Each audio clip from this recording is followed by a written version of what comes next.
خاتون حضرات، یہ سوال ہے کہ کوئی زمانہ بھی مجدد کے بغیر نہیں ہونا چاہیے۔ آج آپ کسے اس رتبے میں دیکھتے ہیں؟ تو آج تو کم از کم 100-200 مجدد ورک کر رہے ہیں، اور میرا خیال ہے تھوڑے تھوڑے سے کے بعد سارے ہی رخصت ہو رہے ہیں۔ میرا خیال ہے کہ یہ دیکھیں، آپ ذرا پچھلے زمانے میں غور کریں تو آپ کو پتہ لگے گا کہ قریباً ہر مسلم جو تھا ہمارا اسکالر تھا، ان میں ایک لفظ ذرا کامن آیا، تنظیمات آئیں، پھر گریڈیشنز بنے، پھر ان کے امیر بنے، and they were all aspiring for the rank of Mujaddid. They were all aspiring for the same. Question یہ پیدا کہ مانگنے والا عہدہ نہیں ہے، نہ یہ خواہش کرنے والا عہدہ ہے، یہ اہلیت کا ایک معیار ہے جو سوائے اللہ کے اور کسی کے پاس نہیں ہے۔ اور حیرت انگیز بات یہ ہے کہ اس کا انحصار بہت ساری چیزوں پہ ہے۔ دیکھو، خدا جب تبلیغ کو بلاتا ہے بندے کو، جب وہ کہتے ہیں کہ تبلیغ کو آؤ، اس وقت بھی اس کے سارے معیار اس کے اپنے ہیں۔ ادعو الی سبیل ربک بالحکمت، کہ لوگوں کو بلا، علم و حکمت کے ساتھ بلا، اندھا دھند نہ بلا۔ یہ ٹائپ چھوڑ دے جو اس وقت سکہ ہے، رائج الوقت ہے، یہ تبلیغ کا فیشن نہیں ہے۔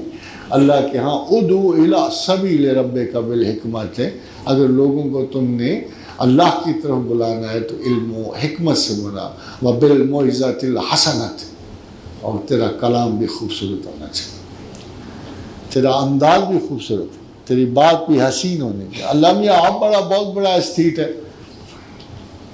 نظریہ جمالیات اس کا پیدا کرتا ہے، واللہ جمیل ویحب الجمال، وہ خوبصورت ہے اور خوبصورتی کو پسند کرتا ہے، وہ کسی اگلی میتھڈ میں شامل نہیں ہوتا۔ تو فرمایا ادعو الی سبیل ربک بالحکمت وبالموعظۃ الحسنۃ وجادلہم باللتی ہی احسن، اور جب تو بحث کرے تو بہت اچھی بحث کر، خوبصورت بحث کر۔ یعنی آپ دیکھیں کہ اللہ تعالیٰ 3 دے رہے، علم، حکمت، گفتگو، انداز، اور بحث میں جنگ و جدل نہ۔ ایک دفعہ رسول نے کہا تھا کہ جب 2 آدمی آپس میں بحث کرتے ہیں تو جس کی آواز اونچی ہو وہ سمجھتا ہے میں جیت گیا، اور یہی آج کل نظر آتا ہے۔ باقی مجدد کا آج کے زمانے میں جب تک اس کا کام پورا نہیں ہوتا مجدد نظر نہیں آئے گا۔ Normally everybody starts with a minor position, اور اس کی سکلز رفتہ رفتہ زمانے کے ساتھ کھلتی ہیں۔ یہ کیا 2011 ہے، 12 ہے، جس وقت کو سمجھتے ہیں نا کہ پوری دنیا کے انجام کا ہے یا بڑا خطرناک وقت ہے، اس وقت سے میرا حال مجدد عصر کی فعالیت شروع ہونے کا امکان ہے۔ Because then you will be left with 10-20 years more and you will know him. کیونکہ ارشاد کا کوئی بندہ چھپا نہیں رہ سکتا۔ There is no possibility. You will know him soon. سوال یہ ہے کہ کیا اس کی ضرورت کتنی ہے، صرف